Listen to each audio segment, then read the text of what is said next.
It's Razor Pop lah! It wasn't easy for Korean singer G.NA to break into the music industry. She had to wait 5 years and had a false start 3 years ago when the girl group she was in got disbanded by the record company. In fact, she was just a backup dancer for a more established K-pop singer, Hyuna, earlier this year. But that wasn't the only challenge she faced. I was from Canada. I was born and raised there, and the cultural... I had a culture shock. Like, I had this huge culture shock when I came to Korea because I thought I was Korean, but I came and I'm like, wow, there's so much I need to know more about Korea in order for Korean people to love me as who I am.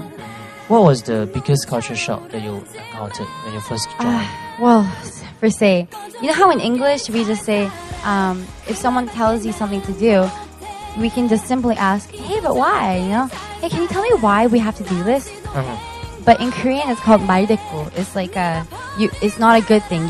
They tell you no. When an elder tells you something to do, you have to just say 네, okay, and you can't even say okay. I got in trouble for going like this. You have to go like this. So I didn't know. Like I knew, but it was my natural kind of coming, like using my hand when I talk and stuff. So I think that's why it was just it was that kind of thing. Like in Korean, I'd be like always asking, but why? And that 말대꾸, talking back, it was a very bad thing. But G.NA will admit that being able to speak fluent English is an advantage. I think international fans here in Singapore and also other places, I never knew I had supporters. I can actually communicate with them, and they can all speak English, and they send me letters and messages. So I think being able to communicate with international fans really helps me.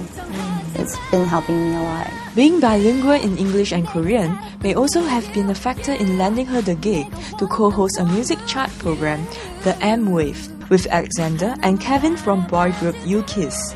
But being a singer herself, how does she keep objective and not over-promote her own album? I don't think I have that kind of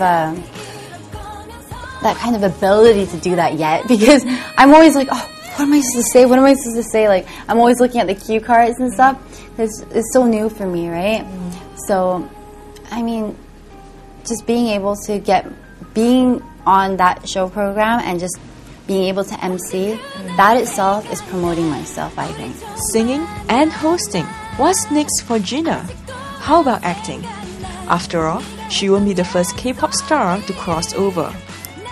For now, I want to get me known, like G.NA, known as a singer. I want people to, be inspired and look up to me as an artist, an international artist. But that's my #1 goal.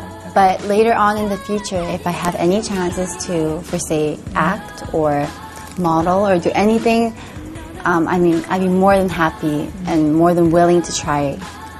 So, of course, I like trying new things, so.